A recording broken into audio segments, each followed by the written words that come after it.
Hello again, welcome back to the channel. If you love slings like me, you know how important they are in making sure that your EDC items, tech gear, and other accessories are kept conveniently organized in one place, especially if you're traveling.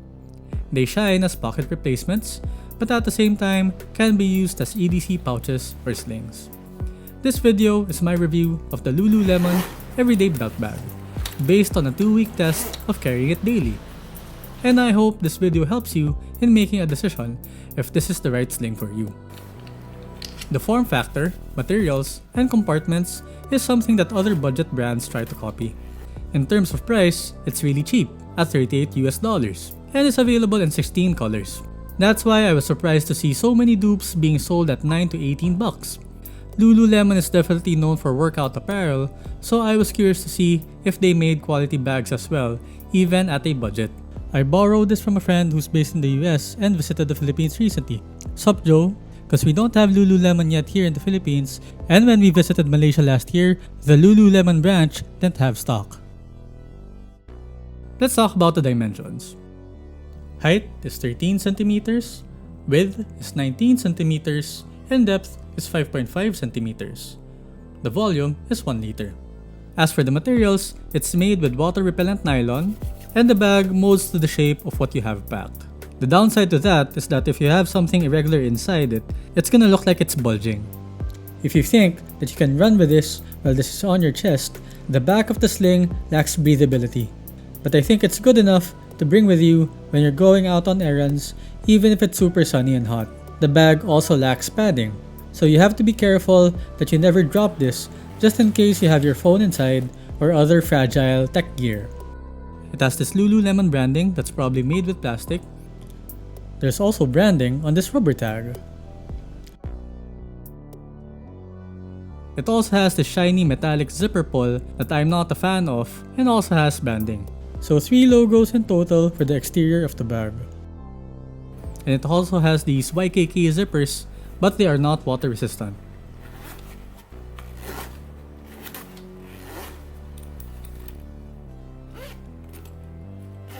The zipper at the back of the bag has a paracord zipper pull. If you found this review to be useful so far, don't forget to like and subscribe, as it allows us to make more videos like this one. For the strap, it's made with the seatbelt-like material, and the strap length when it's fully extended is 106 centimeters. There's also a strap keeper to take care of the excess strap, and there's no strap dangle. For the buckles, they can easily be attached and detached even when worn, and it's made with the same Duraflex buckles that are used by TomTom. Being able to remove the buckle when it's on your body while wearing a backpack at the same time should be possible, but in this case, the buckle tends to get stuck somewhere on my TomTom 40 liter. The bag can easily be worn in crossbody mode, on your chest and on your back. My height is 5'8" for your reference. When you wear the bag in front of you, it looks a bit angled. When you open the zipper, angle it in such a way that things don't fall out. What if you're using this as a pocket replacement while doing one bag travel? This is what it looks like on my chest as a crossbody sling while I'm carrying my 40 liter TomTom backpack.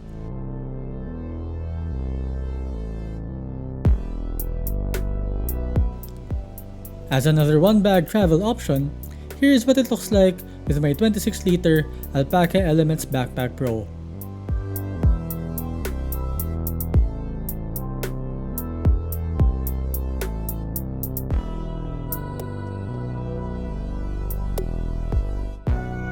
When the strap is fully extended, it doesn't reach my hip, so it means I can't carry it in messenger style.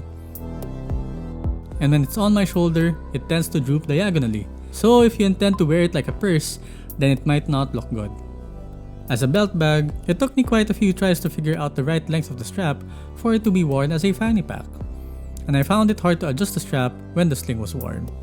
So you're better off doing adjustments and guessing the best length of the strap when it's off your body. The bag also tends to sag in fanny pack mode when it's heavy, even when the strap is seemingly tight, and it accentuates my dad bod more, but it actually looks cool as a hip pack. Let's open the bag and see the internal organization. the materials used inside of the bag, and what fits in this 1-liter sling. There's only one zipper to open the main compartment, and it can only be opened on one side.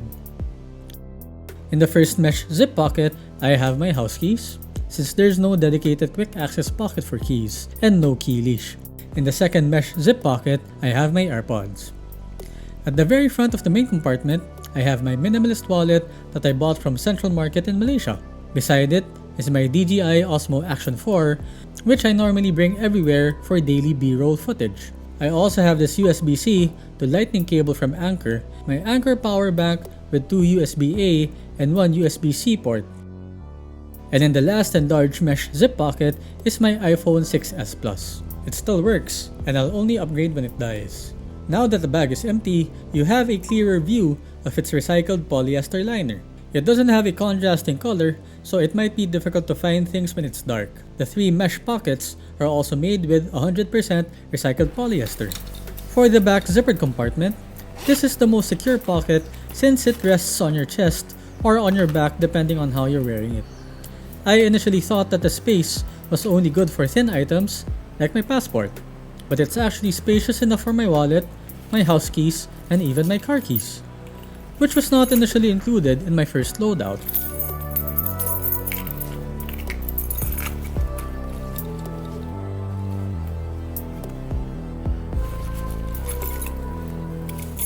I also thought my phone wouldn't fit, but I was surprised to see that it accepts my iPhone 6s Plus easily.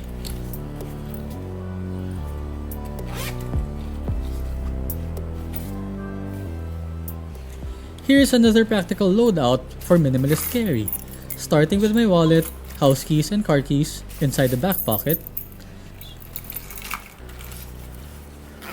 power bank and phone in the main compartment, AirPods in one mesh zip pocket, and wired Audio-Technica earphones in another.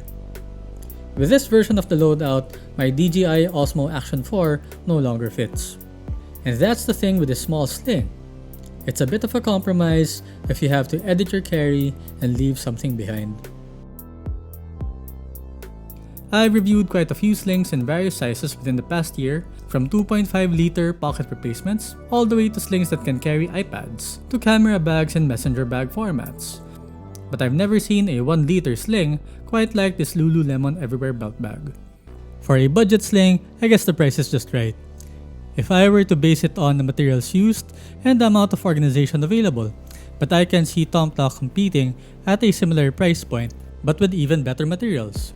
Maybe they can use the same recycled nylon from their crossbody slings. TomTok, if you're listening, but maybe you're not, you can definitely capture the budget sling market when you make at least a 1-liter, a 1.5-liter, and a 2-liter sling. Since the owner found it too small, maybe he could benefit more from the 2-liter Lululemon sling. For me, I wouldn't buy this for myself, and maybe spend a little bit more on the smallest alpaca, or maybe even Bellroy's 1.5-liter hip pack and 2.5-liter slings, just so I have peace of mind that these can protect my tech EDC better. If you've watched until the end, again, thank you so much for supporting this channel, and don't forget to like and subscribe. It's been almost a year since I started making bag reviews regularly, and I look forward to doing more. See you again on the next one. Bye-bye!